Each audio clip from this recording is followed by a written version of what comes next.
É muito comum quando estamos trabalhando com servidores, principalmente quando se trata de autenticação, trabalharmos com JSON Web Token.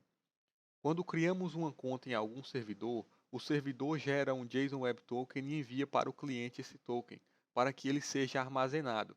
E quando o usuário abrir a aplicação mais tarde, o token será utilizado para fazer o login automaticamente, evitando que o usuário tenha que digitar novamente o e-mail e senha, ou em caso de transferência de dados, é usado o token para validar a solicitação.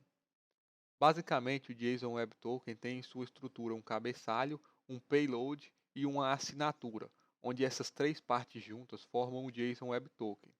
Irei usar o site jwt.io para conseguir demonstrar melhor. Então, aqui nós temos o cabeçalho, o payload e a assinatura. O cabeçalho, no cabeçalho a gente vai definir informações como o algoritmo que foi utilizado para criptografar a assinatura, o tipo de token que estamos lidando, entre diversas outras informações. Já no payload, a gente vai definir qualquer tipo de dado que nos interessa, qualquer tipo de informação que a gente quer transferir, quer que seja contida no token, a gente vai colocar aqui. No caso de autenticação, a gente define o ID de usuário, um tempo de expiração, quando esse token foi criado, entre diversas outras informações. E por último, e não menos importante, nós temos a assinatura, que ela é resultado de uma função hash. As funções hash são conhecidas como one-way functions, que são funções que são extremamente difíceis de decodificar. E por conta disso, elas são usadas para gerar essas assinaturas do JSON Web Token. E para gerar essa assinatura, a gente vai pegar o conteúdo do cabeçalho, o conteúdo do payload e vai transformar isso em base 64, que é esse código aqui. E no final nós iremos colocar uma chave.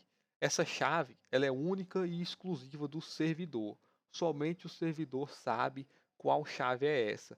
E com todos esses dados aqui dentro, vai ser processado pela função hash e nós teremos como resultado essa assinatura.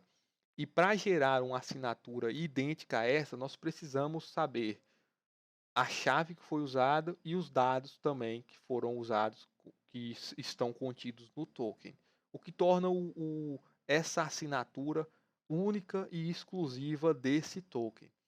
E quando a gente manda um token para um servidor, ele vai receber o cabeçalho, vai receber o payload e com esses dados vai juntar com a chave desse servidor e vai gerar uma assinatura.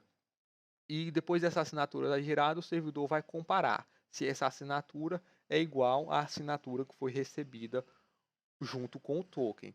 Caso seja igual, concluímos que o token é legítimo, que é confiável e assim processamos o processo de autenticação. Caso contrário, o token não é um token inválido que vai ser recusado.